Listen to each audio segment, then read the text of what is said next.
My parents fled Iraq in 1991, and I was born in Jordan a year later. We lived there for 7 years in 3 different houses, waiting for a forever home. We spoke Assyrian, but when they didn't want me to understand, they spoke in Arabic. I would listen to them at night, whispering their worry in exaggerated H's, carried by subtle vowels into rolling R's. I first heard about Australia whilst eavesdropping on a conversation my parents had about my aunt. It quickly became one of my favourite things to talk about. I only knew the name.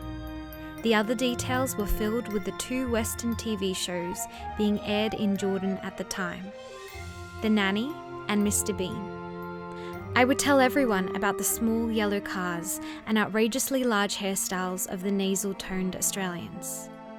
I would sit in front of the mirror for hours, pretending to speak English. Mimicking television news reporters, I would play the heavy G, D, and T sounds and extend my A's and O's. Good morning. Welcome to the show. In 1998, after 3 failed attempts, the United Nations finally acknowledged our refugee status, and we were granted a visa to Australia.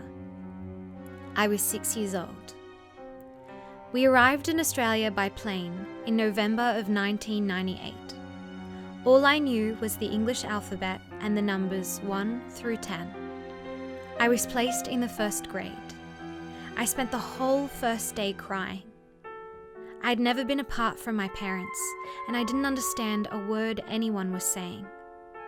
I remember my teacher at the time, Mrs. Bucas, leaning over my table, screaming into my face, "Tea your popcorn!" while I sat crying over my lunchbox. The more I cried, the more she yelled. I had no idea what she wanted or how to make her stop. It was a few months before I finally understood what eat your popcorn meant. Another time, I remember getting in trouble for not bringing a cook boy outfit for a school performance. I had no idea what this was until I saw the kids dancing on stage with cowboy hats and whips. When I was 10, we were finally granted citizenship. I was so incredibly thrilled. I proudly wore my gold citizenship pin to school. Not a single person noticed.